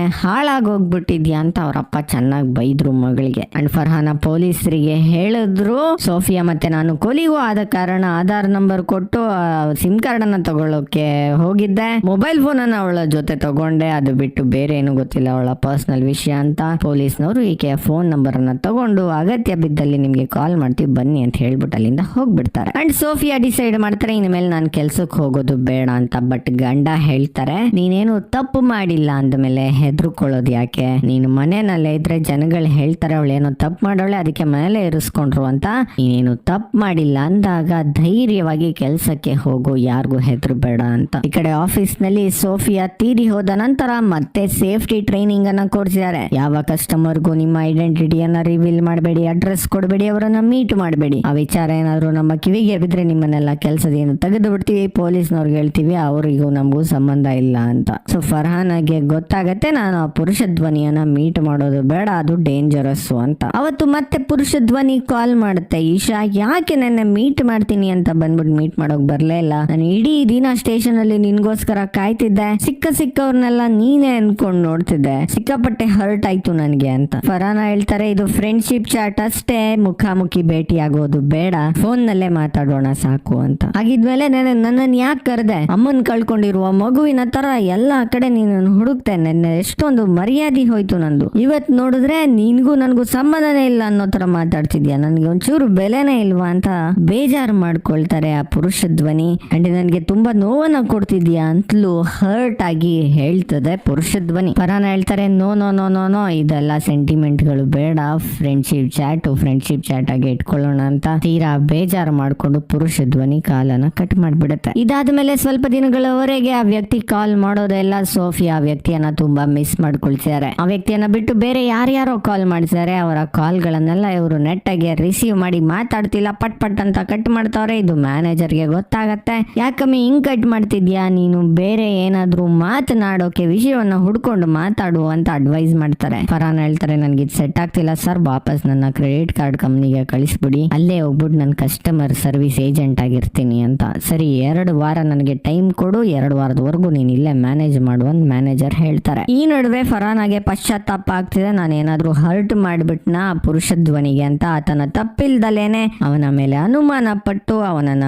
ಮೀಟ್ ಮಾಡ್ದಲೇನೆ ಬಾಯಿಗೆ ಬಂದಂಗೆ ಏನೇನೋ ಹೇಳ್ಬಿಟ್ಟು ಅವನಿಗೆ ಬೇಜಾರು ಮಾಡ್ಬಿಟ್ನಾ ಅಂತ ಅನ್ನಿಸ್ತಿದೆ. ಸೊ ನೆಕ್ಸ್ಟ್ ಟೈಮ್ ಆತ ಕಾಲ್ ಮಾಡಿದಾಗ ಸೋಫಿಯಾ ಇನ್ಸಿಡೆಂಟ್ ನ ಹೇಳೋಣ, ಏನೇನ್ ತೊಂದ್ರೆ ಆಯ್ತು ಅಂತ ಹೇಳೋಣ, ಈ ಕಾರಣದಿಂದ ಭಯ ಪಡ್ಕೊಂಡು ನಿನ್ನ ಮೀಟ್ ಮಾಡ್ಲಿಲ್ಲ ಅಂತಲೂ ಹೇಳೋಣ ಅಂತ ಡಿಸೈಡ್ ಮಾಡ್ತಾರೆ. ಇನ್ನೊಂದಷ್ಟು ದಿನ ವೇಟ್ ಮಾಡ್ತಾರೆ.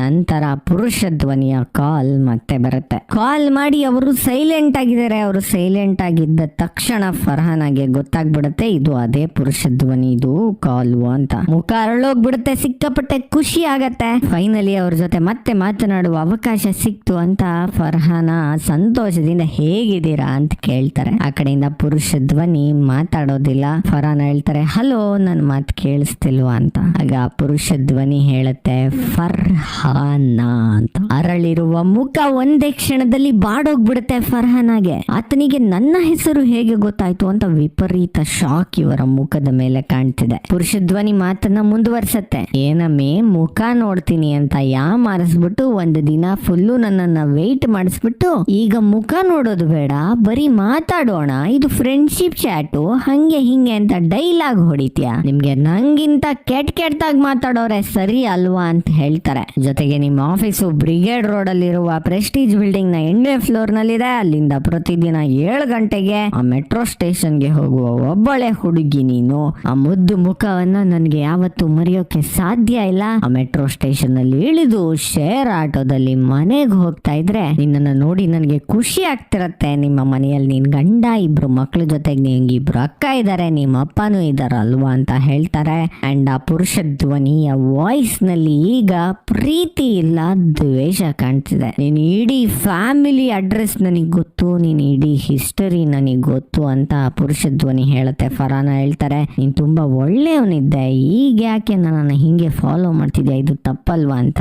ಒಳ್ಳೆಯವನ ನೀನು ಮಾಡಿದ್ ಸರಿನಾ, ನನ್ಗೆ ಅವಮಾನ ಮಾಡಿದ್ ಸರಿನಾ, ನನ್ಗೂ ನಿನ್ಗೂ ಸಂಬಂಧನೇ ಇಲ್ಲ ಅನ್ನೋ ತರ ಮಾತಾಡ್ದೆ ಅಲ್ವಾ, ಅದ್ ಸರಿನಾ ಅಂತ ಟಾಂಟ್ ಮಾಡುತ್ತೆ ಪುರುಷ ಧ್ವನಿ. ಜೊತೆಗೆ ಮನೆ ಅಡ್ರೆಸ್ ಗೊತ್ತು ಅಂತ ಕನ್ಫರ್ಮ್ ಮಾಡ್ಲಿಕ್ಕೆ ಇವರ ಮನೆಗೆ ಒಂದು ಗಿಫ್ಟ್ ಅನ್ನ ಕೂಡ ಕಳಿಸ್ತಾನೆ ಈಶಾ ಹೆಸರಿನಲ್ಲಿ. ಅಯ್ಯೋ ಈ ಕಿತ್ತೋದ್ ನನ್ ಮಗ ಒಳ್ಳೆಯವನು ಅನ್ಕೊಂಡಿದ್ದೆ, ಈಗ ನೋಡಿದ್ರೆ ನಾನು ಬುಡಕ್ಕೆ ಬಂದ್ಬಿಟ್ಟವನಲ್ಲ ಅಂತ ಫರ್ಹಾನಾಗೆ ವಿಪರೀತ ಭಯ ಆಗತ್ತೆ. ಹೀಗೆ ಮಾಡ್ತಿದ್ರೆ ಪೊಲೀಸ್ ಕಂಪ್ಲೇಂಟ್ ಕೊಡ್ತೀನಿ ಅಂತ ಫರ್ಹಾನ ಹೇಳ್ತಾರೆ. ಆಯ್ತು ಹೇಳು, ನಾನು ನೀನು ಮಾತಾಡಿದ್ವಲ್ಲ ಕಾನ್ವರ್ಸೇಷನ್ ಎಲ್ಲ ನನ್ನ ಹತ್ರ ರೆಕಾರ್ಡ್ ಆಗಿದೆ, ಒಂದೊಂದಾಗಿ ನಿನ್ನ ಗಂಡನ ವಾಟ್ಸಪ್ಗೆ ಆ ವಾಯ್ಸ್ ಗಳನ್ನ ಕಳಿಸ್ತೀನಿ, ಆಮೇಲೆ ನಿನ್ ಪರಿಸ್ಥಿತಿ ಏನಾಗತ್ತೆ ಅಂತ ನೆನೆಸ್ಕೊ ಅಂತ ಬ್ಲಾಕ್ ಮೇಲ್ ಮಾಡ್ತಾನೆ ಆ ಪುರುಷ ಧ್ವನಿ. ನನ್ಗೆ ನನ್ನ ಜೀವನದಲ್ಲಿ ತುಂಬಾ ಜನ ಅವಮಾನ ಮಾಡಿದ್ದಾರೆ, ಆ ಅವಮಾನವನ್ನೆಲ್ಲ ನಿನ್ನ ಮೇಲೆ ನಾನು ತೀರಿಸ್ಕೊಳ್ತೀನಿ, ನೋಡ್ತಾ ಇರು ಅಂತ ಹೆದರಿಸುತ್ತೆ ಆ ಪುರುಷ ಧ್ವನಿ. ಅವತ್ ರಾತ್ರಿ ಫರ್ಹಾನಾಗೆ ಮನೆಗೆ ಹೋಗೋಕು ಭಯ ಆಗ್ತಿದೆ. ಬಟ್ ನಿತ್ಯ ಆಕೆಯನ್ನ ಕರ್ಕೊಂಡು ಹೋಗ್ತಾರೆ, ನಾನಿದ್ದೀನಿ ಬಾ ಹೆದರ್ಕೊಳ್ಬೇಡ ಅಂತ. ಮನೆಗೆ ಹೋಗ್ತಿರ್ಬೇಕಾದ್ರೆ ಮೆಟ್ರೋದಲ್ಲೆಲ್ಲ ಯಾರೋ ಫಾಲೋ ಮಾಡ್ತಿರುವ ಅನುಭವ ಆಗತ್ತೆ ಫರ್ಹಾನಾಗೆ. ಯಾರದು ಆತನನ್ನ ನೋಡ್ಲೇಬೇಕು ಅಂತ ಡಿಸೈಡ್ ಮಾಡ್ಬಿಡ್ತಾರೆ ಫರ್ಹಾನ. ಅಂಡ್ ಫಾಲೋ ಮಾಡ್ತಿರುವ ವ್ಯಕ್ತಿಯನ್ನ ಹುಡುಕಿ ಆತನ ಮುಂದೆ ನಿಂತ್ಕೊಂಡೇ ಬಿಡ್ತಾರೆ. ಆಗ ಇವರಿಗೆ ಶಾಕ್ ಆಗುತ್ತೆ, ಫಾಲೋ ಮಾಡ್ತಿರೋದು ಬೇರೆ ಯಾರು ಅಲ್ಲ ಇವರ ಗಂಡ ಅಂತ. ಫುಲ್ಲು ಬೇಜಾರ್ ಮಾಡ್ಕೊಂಡು ಮನೆಗೆ ಹೋಗಿ ಗಂಡನ ಜೊತೆ ಜಗಳ ಆಡ್ತಾರೆ. ನನ್ನ ಮೇಲೆ ಅನುಮಾನ ಇದ್ರೆ ಡೈರೆಕ್ಟ್ ಆಗಿ ಕೇಳಿ, ಅದನ್ ಬಿಟ್ಟು ನನ್ನನ್ನ ಫಾಲೋ ಮಾಡ್ಸಿದಾರಲ್ಲ ಕೆಲಸದಿಂದ ಇಲ್ಲಿವರೆಗೂ, ನಿಮ್ಗೆ ನಾಚಿಕೆ ಆಗಲ್ವಾ ಹಂಗೆ ಹಿಂಗೆ ಅಂತ ಹೇಳ್ತಾರೆ. ಆಗ ಫರ್ಹಾನಾಗೆ ಗಂಡ ಆ ಮೆಟ್ರೋ ಸ್ಟೇಷನ್ ನಿಂದ ತಂದ ಟಿಫನ್ ಕ್ಯಾರಿಯರ್ ಮನೆಯಲ್ಲಿಟ್ಟಿರೋದು ಕಾಣುತ್ತೆ. ಆಬ್ವಿಯಸ್ಲಿ ಇವಳ ಬಿಹೇವಿಯರ್ ಇಂದಲೇ ಗಂಡನಿಗೆ ಅನುಮಾನ ಬಂದಿರೋದು. ಇದು ಆಕೆಗೂ ಕೂಡ ಅರ್ಥ ಆಗತ್ತೆ. ಅವತ್ತಿನ ಬೆಳಗ್ಗೆಗೆ ಹೇಳ್ತಾಳೆ, ನಾನು ಇನ್ಸೆಂಟಿವ್ ತಗೊಂಡು ಬೇಕಾದ್ರೆ ಕೆಲಸದಿಂದ ರಾಜೀನಾಮೆ ಕೊಟ್ಟು ಮನೆಗೆ ಬಂದ್ಬಿಡ್ತೀನಿ ಬಂದ್ಬಿಡ್ತೀನಿ, ನಿಮ್ಗೆ ಡೌಟ್ ಇದ್ರೆ ಪ್ಲೀಸ್ ನನ್ಗೆ ಹೇಳಿ ಅಂತ. ಪರವಾಗಿಲ್ಲ, ತೊಂದ್ರೆ ಇಲ್ಲ, ಸಂಜೆ ಬಂದು ನಿನ್ನ ಕರ್ಕೊಂಡು ಹೋಗ್ತೀನಿ, ಈ ಕೆಲ್ಸಕ್ಕೆ ಹೋಗು ಅಂತ ಗಂಡ ಗಾಡಿಲಿ ಕೆಲ್ಸಕ್ಕೆ ಬಿಟ್ಟು ಬರ್ತಾರೆ ಫರ್ಹಾನನ. ಈಗ ಪೃಥ್ವಿಯ ಪುರುಷ ಧ್ವನಿಯ ಕಾಲು ಫರ್ಹಾನಾಗೆ ಬರ್ದಲೇ ಇರೋ ತರ ಬ್ಲಾಕ್ ಮಾಡ್ಬಿಟ್ಟವನೆ. ಸೊ ಪುರುಷ ಧ್ವನಿಯ ಕಾಲು ಬೇರೆ ಹುಡುಗಿಯರಿಗೆ ಹೋಗ್ತಿದೆ. ಸೊ ಉರ್ಕೊಂಬಿಟ್ಟವನ ಆತ. ನೆಕ್ಸ್ಟ್ ಡೇ ಕಾರ್ ನಲ್ಲಿ ಫಾಲೋ ಮಾಡ್ಕೊಂಡು ಆಫೀಸ್ ವರ್ಗೂ ಬಂದ್ಬಿಟ್ಟವನೆ. ಆಸ್ ಯೂಶುವಲ್ ಫರ್ಹಾನಳ ಗಂಡ ಆಫೀಸ್ಗೆ ಫರ್ಹಾನಳನ್ನ ಬಿಟ್ಟು ಹೋಗ್ತಿದ್ದಾರೆ ಸ್ಕೂಟರ್ ನಲ್ಲಿ. ಸೊ ಈ ಪುರುಷ ಧ್ವನಿ ಕಾರ್ ನಲ್ಲಿ ಗಂಡಂದು ಸ್ಕೂಟರ್ ನ ಫಾಲೋ ಮಾಡ್ಕೊಂಡು ಹೋಗಿ ಸ್ಕೂಟರ್ ಗೆ ಗುದ್ಬಿಟ್ಟು ಗಂಡನ ಮೊಬೈಲ್ ಎತ್ಕೊಂಡು ಆ ಮೊಬೈಲ್ ನಿಂದ ಹೆಂಡತಿಗೆ ಕಾಲ್ ಮಾಡ್ತಾವನೆ. ಏನೋ ಆಫೀಸ್ ನಲ್ಲಿ ನನ್ನ ನಂಬರ್ ಬ್ಲಾಕ್ ಮಾಡ್ಬಿಟ್ಟಿದೀರಾ ಅನ್ಸುತ್ತೆ, ಈಗ ನೋಡು ನಿನ್ ಫೋನ್ ನಂಬರ್ನೇ ತಗೊಂಡ್ ಪರ್ಸನಲ್ ಆಗಿ ಫೋನ್ ಮಾಡಿದೀನಿ ನಿನ್ ಗಂಡನ್ ಫೋನ್ ಇಂದ, ಜೊತೆಗೆ ನಿನ್ ಗಂಡನ್ ಗಾಡಿಗೆ ಗೊದ್ಬಿಟ್ಟು ಹಾಸ್ಪಿಟ್ಲ್ಗೂ ಸೇರ್ಸಿದೀನಿ ಅಂತ ಹೇಳ್ತಾನೆ. ಫುಲ್ ಶಾಕ್ ಆಗತ್ ಫರಾನಾಗೆ. ಎದ್ನೋ ಬಿದ್ನೋ ಅಂತ ಹಾಸ್ಪಿಟ್ಲ್ಗೂ ಹೋಗ್ತಾರೆ. ಅಂಡ್ ಅವತ್ ರಾತ್ರಿ ಮನೆ ಹತ್ರಕ್ಕೆ ಬಂದ್ಬಿಟ್ಟು ಅವ್ನ್ ಪುರುಷ ಧ್ವನಿ ಫೋನ್ ಕೊಡುವ ನೆಪದಲ್ಲಿ ನನ್ನನ್ನ ಮೀಟ್ ಆಗು, ಇಲ್ಲ ಅಂದ್ರೆ ಈಗ್ಲೇ ಒಳಗ್ ಬಂದು ನಂದು ನಿಂದು ಸ್ಟೋರಿ ನಿನ್ ಗಂಡಂಗೆ ಹೇಳ್ಬಿಡ್ತೀನಿ ಅಂತ ಬ್ಲಾಕ್ ಮೇಲ್ ಮಾಡ್ತಾನೆ. ಬಿಟ್ರೆ ಇವ ಒಳಗಡಿಕೆ ಬಂದ್ಬಿಡ್ತಾನೆ ಅಂತ ಸರಿ ಮೀಟ್ ಆಗ್ತೀನಿ ಅಂತ ಹೇಳ್ತಿದ್ದಾರೆ ಫರ್ಹಾನ. ಅವತ್ತಿನ ಬೆಳಗ್ಗೆಗೆ ಆಫೀಸ್ ನಲ್ಲಿ ನಿತ್ಯ ಜೊತೆ ಸೇರ್ಕೊಂಡ್ ಫರ್ಹಾನ ಒಂದು ಪ್ಲಾನ್ ಮಾಡ್ತಾರೆ. ನಾನು ಅವನಿಂದ ಹೆದರ್ಕೊಂಡು ಹೋದ್ರೆ ಸರಿ ಇಲ್ಲ, ಅವನ್ ಯಾರು ಏನು ಎತ್ತ ಅಂತ ಅವನನ್ನೇ ಹುಡುಕಿ ಅವನ ಮೊಬೈಲ್ ಅನ್ನ ತಗೊಂಡು ಅದ್ರೊಳಗಡೆ ಇರುವ ವಾಯ್ಸ್ ರೆಕಾರ್ಡಿಂಗ್ ನೆಲ್ಲ ಡಿಲೀಟ್ ಮಾಡ್ಬಿಡ್ಬೇಕು, ಆಗ್ಲೇ ನನಗೆ ಸಮಾಧಾನ ಅಂತ ಡಿಸೈಡ್ ಮಾಡ್ಕೊಳ್ತಾರೆ. ಆತ ಒಂದು ಗಿಫ್ಟ್ ಕೊಟ್ಟಿದ್ನಲ್ಲ, ಆ ಗಿಫ್ಟ್ ಬಂದಿರುವ ಅಂಗಡಿಗೆ ಹೋಗಿ ಈ ಗಿಫ್ಟ್ ಅನ್ನ ಪರ್ಚೇಸ್ ಮಾಡಿದ್ ಯಾರು ಅಂತ ಕೇಳ್ತಾರೆ. ಆತನ ಹೆಸರು ಎ ದಯಾಲನ್ ಅಂತ ಗೊತ್ತಾಗತ್ತೆ. ಆತ ಕ್ರೆಡಿಟ್ ಕಾರ್ಡ್ ನಿಂದ ಪೇ ಮಾಡಿದಾನೆ ಅಂತಲೂ ಗೊತ್ತಾಗತ್ತೆ. ಆ ಒಂದು ಕ್ರೆಡಿಟ್ ಕಾರ್ಡ್ ಯಾವ್ದು, ಇವರು ಮೊದ್ಲು ಕೆಲಸ ಮಾಡ್ತಿದ್ರಲ್ಲ ಅದೇ ಕ್ರೆಡಿಟ್ ಕಾರ್ಡ್ ಕಂಪನಿದು. ಸೊ ಅಲ್ಲಿ ಹೋಗಿ ಅವನ ನಂಬರ್ ಹಾಕಿ ಅಡ್ರೆಸ್ ಹುಡುಕ್ತಾರೆ. ಅಡ್ರೆಸ್ ಹುಡುಕ್ತಿರ್ಬೇಕಾದ್ರೇನೆ ಆತ ಕ್ರೆಡಿಟ್ ಕಾರ್ಡ್ ಯೂಸ್ ಮಾಡ್ತಿರುವ ಮೆಸೇಜ್ ಬರುತ್ತೆ. ಸೊ ಅವ ಎಲ್ಲಿ ಮಾಡಿಸಿದಾನೆ, ಯಾವ್ದೋ ಒಂದು ಮಾಲ್ ನಲ್ಲಿ ಮಾಡಿಸಿದಾನೆ. ಆ ಮಾಲ್ ನಲ್ಲಿ ಹೋಗಿ ಅವನನ್ನ ಹಿಡ್ದಾಕೋದು ಅಂತ ಡಿಸೈಡ್ ಮಾಡ್ತಾರೆ ಫರ್ಹಾನ. ಅಂಡ್ ಮಾಲ್ಗೆ ಹೋಗಿ ಆತನನ್ನ ಹುಡುಕೆ ಬಿಡ್ತಾನೆ. ಇದೇ ಪ್ರಪ್ರಥಮ ಬಾರಿಗೆ ಆತನ ಮುಖವನ್ನ ನಮ್ಗೆ ತೋರಿಸಲಾಗತ್ತೆ. ಇವರು ಮುಖ ಗುರುತು ಸಿಗದಂತೆ ಫುಲ್ಲು ಬುರ್ಕಾ ಹಾಕೊಂಡು ಆತನ ಬಳಿಗೆ ಹೋಗಿ ಆತನ ಮೊಬೈಲ್ ಅನ್ನ ಕದಿಯೋಕೆ ಟ್ರೈ ಮಾಡ್ತಾರೆ. ಆತನಿಗೆ ಇದು ಗೊತ್ತಾಗ್ಬಿಡತ್ತೆ. ತಕ್ಷಣ ಈಕೆಯ ಕೈಯನ್ನ ಹಿಡ್ಕೊಂಡು ಫರ್ಹಾನ ಅಂತ ಮತ್ತೆ ಹೇಳ್ತಾನೆ. ಬಟ್ ಈಕೆ ಆತನ ಮೂತಿಗೆ ಪೆಪ್ಪರ್ ಸ್ಪ್ರೇ ಮಾಡ್ಬಿಟ್ಟು ಮೊಬೈಲ್ ಎತ್ಕೊಂಡು ಅಲ್ಲಿಂದ ಎಸ್ಕೇಪ್ ಆಗ್ಬಿಡ್ತಾರೆ. ಇದಾದ್ಮೇಲೆ ಆ ಮೊಬೈಲ್ ಅನ್ನ ಅನ್ಲಾಕ್ ಮಾಡಿಸಿ ಒಳಗಡೆ ಇರುವ ಡೇಟಾನ ಡಿಲೀಟ್ ಮಾಡ್ಬೇಕು ಅಂತ ಇವರು ಟ್ರೈ ಮಾಡಿದ್ದಾರೆ. ಅಷ್ಟ್ರಲ್ಲಿ ಆತ ಏನ್ ಮಾಡ್ತಾನೆ, ಈತನ ಮೊಬೈಲ್ ನಲ್ಲಿರುವ ಬೇಸಿಕಲಿ ಒಂದು ಐಫೋನ್ ನಲ್ಲಿರುವ ಡೇಟಾನೆಲ್ಲ ಅವನ ಮ್ಯಾಕಿಗೆ ಕಾಪಿ ಮಾಡ್ಕೊಂಡು ಐಫೋನ್ ನಲ್ಲಿರುವ ಡೇಟಾನೆಲ್ಲ ಡಿಲೀಟ್ ಮಾಡ್ಬಿಡ್ತಾನೆ. ಕಾಲ್ ಮಾಡಿ ಹೇಳ್ತಾನೆ, ನಿನ್ನ ಆಟಗಳೆಲ್ಲ ನನ್ನ ಹತ್ರ ನಡೆಯೋದಿಲ್ಲ ಅಂತ. ಸೊ ಫರ್ಹಾನಳ ಪ್ಲಾನ್ ಎಲ್ಲ ಅಟ್ಟರ್ ಫ್ಲಾಪ್ ಆಗೋಯ್ತು. ಜೊತೆಗೆ ಆತ ಹೇಳ್ತಾನೆ, ನನ್ನ ಮೊಬೈಲ್ನೇ ಕದ್ದು ನನಗೆ ಚಳ್ಳೆ ಹಣ್ಣು ತಿನ್ಸಕ್ ನೋಡ್ತೀಯಾ, ನೀನು ಮನೆಗೆ ಹೋಗೋ ಅಷ್ಟರಲ್ಲಿ ಒಂದೊಂದೇ ವಾಯ್ಸ್ ರೆಕಾರ್ಡ್ ನಿನ್ ಗಂಡನ್ಗೆ ವಾಟ್ಸಪ್ ಮಾಡ್ತೀನಿ, ನಿನ್ ಪರಿಸ್ಥಿತಿ ಏನು ಮಾಡ್ತೀನಿ ನೋಡ್ಕೋ ಅಂತ. ಸರಿ ಮನೆಗೆ ಹೋಗ್ತಾರೆ ಫರ್ಹಾನ. ಗಂಡನ ಮೊಬೈಲ್ ನಲ್ಲಿ ಆ ಚಾಟ್ ನೆಲ್ಲ ಡಿಲೀಟ್ ಮಾಡೋಕೆ ಟ್ರೈ ಮಾಡ್ತಾರೆ. ಬಟ್ ಆತ ಯಾವುದೇ ವಾಯ್ಸ್ ಮೆಸೇಜ್ ಗಳನ್ನ ಕಳ್ಸಿಲ್ಲ. ಇಮಿಡಿಯೇಟ್ಲಿ ಫರ್ಹಾನಳ ಮೊಬೈಲ್ಗೆ ಕಾಲ್ ಮಾಡ್ತಾನವ. ಫರ್ಹಾನ ಕಾಲ್ ಅನ್ನ ರಿಸೀವ್ ಮಾಡೋದಿಲ್ಲ, ಮೊಬೈಲ್ ನ ಸ್ವಿಚ್ ಆಫ್ ಮಾಡ್ಬಿಡ್ತಾಳೆ. ತಕ್ಷಣ ಅವ ಕಳ್ಳ ಗಂಡನ ಫೋನ್ಗೆ ಕಾಲ್ ಮಾಡಿ ಮಾತಾಡ್ದಲ್ಲೇ ಸೈಲೆಂಟ್ ಆಗಿರ್ತಾನೆ. ಬೇಸಿಕಲಿ ಫರ್ಹಾನ ಹೆದರ್ಕೊಂಡ್ಲಿ ಅವಳ ಮೊಬೈಲ್ ಅನ್ನ ಸ್ವಿಚ್ ಆನ್ ಮಾಡ್ಲಿ ಅಂತ ಮೈಂಡ್ ಗೆ ಮಾಡ್ತಾನೆ. ಸೊ ಫರ್ಹಾನ ಈಗ ತನ್ನ ಮೊಬೈಲ್ ಅನ್ನ ಸ್ವಿಚ್ ಆನ್ ಮಾಡ್ತಾಳೆ. ಅಷ್ಟರಲ್ಲಿ ಗಂಡ ಒಂದು ಕಪ್ ಕಾಫಿ ಕೊಡು ಅಂತ ಕೇಳ್ತಾರೆ. ಗಂಡನಿಗೆ ಕಾಫಿ ಮಾಡ್ಕೊಂಡು ಬಂದು ಅವರಿಗೆ ಕೊಡೋಕ್ ಹೋಗ್ತಾರೆ. ಇವರ ಕೈ ವಿಪರೀತ ನಡಗ್ ಬಿಡತ್ತೆ. ಗಂಡನನ್ನ ಫೇಸ್ ಮಾಡೋಕ್ ಆಗ್ದಲೆ ಕಾಫಿ ಕಪ್ ಅನ್ನ ಎತ್ತಾಕ್ಬಿಡ್ತಾರೆ. ಅಷ್ಟರಲ್ಲಿ ಕರೆಂಟ್ ಹೋಗುತ್ತೆ. ಹೆದರ್ಕೊಂಡು ಒಂದು ಮೂಲೆಯಲ್ಲಿ ಹೋಗಿ ಕೂರ್ತಾರೆ ಫರ್ಹಾನ. ನೆಕ್ಸ್ಟ್ ಸೀನು ಆಫೀಸ್ ನಲ್ಲಿ ನಡೆಯುತ್ತೆ. ಫರ್ಹಾನ ಈಗ ಮತ್ತೆ ಆ ಪುರುಷ ಧ್ವನಿಯ ಕಾಲ್ ಅನ್ನ ರಿಸೀವ್ ಮಾಡಿ, ನಾನು ಬರ್ತೀನಿ ನಿನ್ ಮನೆಗೆ, ಅದೇನ್ ಮಾಡ್ತೀಯ ಮಾಡು ಅಂತ ಹೇಳ್ತಾರೆ. ಕಾರ್ ನಲ್ಲಿ ಕುಳಿತುಕೊಂಡು ಆತನ ಮನೆಯ ಅಡ್ರೆಸ್ ಅನ್ನ ಕೇಳ್ಕೊಂಡು ಮನೆಗೆ ಹೋಗ್ತಾರೆ. ಈ ನಡುವೆ ಮನೆಯಲ್ಲಿ ಬ್ಲಾಕ್ ಮೇಲರ್ ಅವತ್ತು ಮೆಟ್ರೋ ಸ್ಟೇಷನ್ ನಲ್ಲಿ ಹೋದಾಗ ಏನಾಯ್ತು ಅಂತ ನೆನೆಸ್ಕೊಳ್ತಿದ್ದಾನೆ. ಮೆಟ್ರೋ ಸ್ಟೇಷನ್ ಅಲ್ಲಿ ಫರ್ಹಾನ್ ಆಳಿಗೋಸ್ಕರ ಅವ ವೆಯ್ಟ್ ಮಾಡ್ತಿದ್ದಾನೆ. ಫರ್ಹಾನ ತರನೇ ಇದ್ದ ಮತ್ತೊಬ್ಬ ಹುಡುಗಿಯನ್ನ ಹೋಗಿ ಹೆಗಲ್ ಮುಡ್ತಾನೆ. ಆ ಹುಡುಗಿ ಕೈಲಿ ಕಪ್ಪಾಳಕ್ ಹೊಡೆಸ್ಕೊಂತಾನೆ. ಇಡೀ ಸ್ಟೇಷನ್ ಜನಗಳೆಲ್ಲ ಈತನನ್ನ ದುರ್ಗುಟ್ಟಿ ನೋಡ್ಸಿದಾರೆ. ಇವನಿಗೆ ವಿಪರೀತ ಅವಮಾನ ಆಗತ್ತೆ. ಅವಮಾನಕ್ಕೆ ಸೇಡನ್ನ ತೀರಿಸ್ಕೊಳ್ತಿದ್ದಾನೆ ಈಗ ಫರ್ಹಾನಳ ಮೇಲೆ. ಈಗ ಫರ್ಹಾನ ವ್ಯಕ್ತಿಯ ಮನೆಯ ಗೇಟ್ ಹತ್ರ ಬಂದಿದ್ದಾಳೆ, ಬಾಗಿಲು ಬಡಿತಿದ್ದಾಳೆ. ಆಗ ವ್ಯಕ್ತಿ ಫರ್ಹಾನಳ ಗಂಡನಿಗೆ ಕಾಲ್ ಮಾಡ್ತಾನೆ, ನಿನ್ನ ಹೆಂಡತಿ ನನ್ನ ಮನೆಗೆ ಬಂದವಳೆ, ನಾನು ಬೇಡ ಬೇಡ ಅಂದ್ರೂ ಬಲವಂತವಾಗಿ ಇಲ್ಲಿಗೆ ಬಂದಿದ್ದಾಳೆ, ಇಲ್ಲಿಗೆ ಬಂದು ಅವಳನ್ನ ಕರ್ಕೊಂಡೋಗಿ ಅವಳಿಗೆ ಒಂಚೂರು ಬುದ್ಧಿ ಹೇಳಿ ಪರಪುರುಷನ ಮನೆಗೆಲ್ಲ ಹೋಗಬಾರ್ದು ಅಂತ. ನಂತರ ಫರ್ಹಾನಳಿಗೆ ಬಾಗಿಲು ಓಪನ್ ಆಗಿದೆ, ತಳ್ಳು ನೀನು ಅಂತ ಹೇಳ್ತಾನೆ ಆ ವ್ಯಕ್ತಿ. ಫರ್ಹಾನ ಮನೆಯ ಒಳಗೆ ಬರ್ತಾರೆ. ಆಗ ವ್ಯಕ್ತಿ ಹೇಳ್ತಾನೆ, ನಿನ್ನ ಮುದ್ದಾದ ಧ್ವನಿ ಮುಖ ಮುಖಾಂತರ ನನ್ನನ್ನ ಟ್ರ್ಯಾಪ್ ಮಾಡ್ದೆ, ನಿನ್ನ ವಾಯ್ಸ್ಗೆ ನಾನು ಬಿದ್ದು ಬಿಟ್ಟೆ, ಈ ವಾಯ್ಸ್ ಎಲ್ಲಿಂದ ಬಂತು ಅಂತ ನೋಡ್ಬೇಕು ಅನ್ನಿಸ್ತು. ನನ್ನ ಪಾಡಿಗೆ ನಾನು ಧ್ವನಿಯನ್ನ ಕೇಳ್ಕೊಂಡು ಸುಮ್ನೆ ಇದ್ದೆ, ಆದ್ರೆ ಮೀಟ್ ಮಾಡ್ಬೇಕು ಅಂತ ನೀನು ನನ್ನೊಳಗೆ ಆ ಉತ್ಸಾಹವನ್ನ ತಂದಿಟ್ಬಿಟ್ಟೆ. ಬಟ್ ಅವತ್ತು ಮೀಟ್ ಮಾಡ್ದಲೆ ಕೈ ಕೊಟ್ಟೆ. ಆ ನಂತರ ನಾನು ಕಾಲ್ ಮಾಡಿದ್ರೆ ಯಾವನೋ ಪೊರ್ಕಿ ತರ ನನ್ನನ್ನು ಮಾತಾಡಿಸ್ತೀಯಾ. ನೋಡು ನೀನನ್ನ ಯಾವ ಪರಿಸ್ಥಿತಿಗೆ ತಂದಿದ್ದೀನಿ, ನಿನ್ ಗಂಡನ್ಗೆ ಆಕ್ಸಿಡೆಂಟ್ ಎಲ್ಲ ನಾನೇ ಮಾಡಿದ್ದು, ಹೆಂಗೆ ನಾನು ಅಂತ ಸ್ಕೋಪ್ ತಗೊಳ್ತಿರ್ತಾನೆ. ಅಷ್ಟರಲ್ಲಿ ಡೋರ್ ಬೆಲ್ ರಿಂಗ್ ಆಗತ್ತೆ. ಫರಾನಾಗೆ ಶಾಕ್ ಆಗತ್ತೆ, ಯಾರಪ್ಪ ಬಂದ್ರು, ಡೋರ್ ಬೆಲ್ ಅನ್ನ ಯಾರಪ್ಪ ರಿಂಗ್ ಮಾಡ್ಸಿದ್ದಾರೆ ಅಂತ. ಆ ಬ್ಲಾಕ್ ಮೇಲರು ಡೋರ್ ಅನ್ನ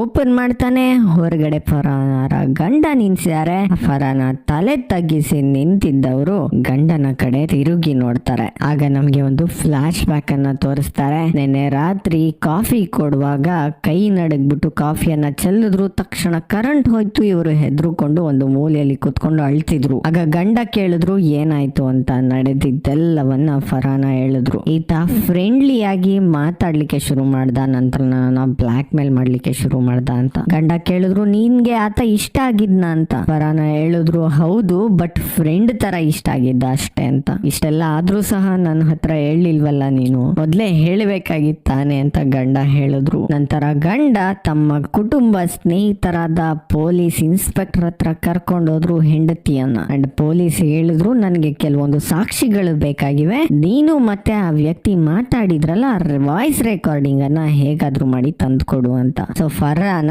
ಪೃಥ್ವಿಗೆ ಕಾಲ್ ಮಾಡ್ತಾರೆ, ನಿನ್ನ ಹತ್ರ ಹೇಗಿದ್ರು ರೆಕಾರ್ಡಿಂಗ್ ಗಳಿದಾವಲ್ಲ, ಕ್ವಾಲಿಟಿ ಅಶ್ಯೂರೆನ್ಸ್ ಪರ್ಪಸ್ ಗೆ ರೆಕಾರ್ಡ್ ಮಾಡ್ತಿದ್ಯಲ್ಲ, ರೆಕಾರ್ಡಿಂಗ್ ನೆಲ್ಲ ಕಳಿಸು ಅಂತ. ರೆಕಾರ್ಡಿಂಗ್ ಅನ್ನ ಇನ್ಸ್ಪೆಕ್ಟರ್ ಕೇಳಿದ್ರು. ಆತ ನೆಕ್ಸ್ಟ್ ಏನಾದ್ರು ನಿನ್ಗೆ ಬ್ಲಾಕ್ ಮೇಲ್ ಮಾಡ್ಲಿಕ್ಕೆ ಶುರು ಮಾಡಿದ್ರೆ ನಾನು ಬರ್ತೀನಿ ನಿನ್ ಮನೆಗೆ ಅಂತ ಹೇಳು, ನಾವು ನಿನ್ನೊಟ್ಟಿಗಿದೀವಿ ಅಂತ ಇನ್ಸ್ಪೆಕ್ಟರ್ ಹೇಳಿದ್ರು. ಅಂಡ್ ಫರಾನ ನನ್ನ ಮನೆಗೆ ಬಂದವಳೆ ಅಂತ ಆ ವ್ಯಕ್ತಿನೇ ಫರಾನಳ ಗಂಡನಿಗೆ ಕಾಲ್ ಮಾಡ್ದ. ಗಂಡ ಪೊಲೀಸರನ್ನ ಕರ್ಕೊಂಡು ಈಗ ವ್ಯಕ್ತಿಯ ಮನೆ ಹತ್ರ ಹೋಗಿದ್ದಾರೆ. ಈಗ ವ್ಯಕ್ತಿ ರೆಡ್ ಹ್ಯಾಂಡ್ ಆಗಿ ಸಿಕ್ಕಾಕೊಂಡ. ಫರಾನ ಹೇಳಿದ್ರು ನಿಂತರ ಬ್ಲಾಕ್ ಮೇಲ್ ಮಾಡೋ, ನೈಸ್ ಮಾತಾಡಿ ಬ್ಲಾಕ್ ಮೇಲ್ ಮಾಡೋ ಮನುಷ್ಯರಿಗಿಂತ 5 ನಿಮಿಷ ಬಾಯಿಗೆ ಬಂದಿದ್ ಮಾತಾಡೋ ಹುಡುಗರೇ ಎಷ್ಟೋ ಉತ್ತಮ ಅಂತ ಹೇಳಿ ಅಲ್ಲಿಂದ ಹೊರಟ್ರು. ಆತನನ್ನ ಪೊಲೀಸ್ನವರು ಅರೆಸ್ಟ್ ಮಾಡಿದ್ರು. ಅಂಡ್ ಅವತ್ತಿನ ಬೆಳಗ್ಗೆಗೆ ಈ ಫ್ರೆಂಡ್ಶಿಪ್ ಚಾಟ್ ನ ಸಹವಾಸ ಸಾಕು, ನಾನು ಕ್ರೆಡಿಟ್ ಕಾರ್ಡ್ ಡಿಪಾರ್ಟ್ಮೆಂಟ್ಗೆ ವಾಪಸ್ ಹೋಗ್ತೀನಿ ಅಂತ ಹೇಳಿ ಫ್ರೆಂಡ್ಶಿಪ್ ಚಾಟ್ಗೆ ಗುಡ್ ಬೈ ಹೇಳಿ customer care, credit card customer care ಹತ್ರ ವಾಪಸ್ ಹೋಗ್ಬಿಟ್ರು. ಅಲ್ಲಿಗೆ ಮೂವಿ ಎಂಡ್ ಆಯ್ತು. ಒಂಥರ ಚೆನ್ನಾಗಿದೆ ಗುರು, ಕನ್ನಡದಲ್ಲೂ